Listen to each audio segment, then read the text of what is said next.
بلال، انتصار اليوم تحس معناها يقترن بالاداء والنتيجه، معناها حضروا الزوز. والله الحمد لله كما شفت اليوم قدمنا مباراة باهية، تصور اداء ونتيجة الحمد لله، قاعدين نخدموا على رواحنا ان شاء الله ربي معنا وكهو. بلال اللعيبه اش يحكينا على العوده للكيف ناسيونال؟ والله الحمد لله واحد فرحان بالعودة للكيف ناسيونال، ان شاء الله واحد يمشي يترينا غادي ويوري اش عنده كهو، ان شاء الله ربي معنا وكهو.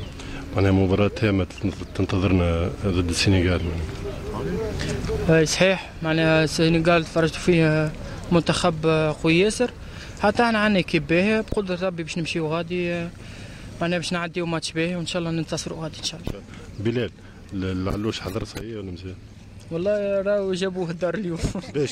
شنو تعمل النهار اللي تذبح ولا؟ لا مع الدار نعاون نهز نعلق اكون. باش تعلق شنو؟ نعلق العلوش مع الجماعه. هاي ما شاء الله. هو يحسن البيرو في تونس.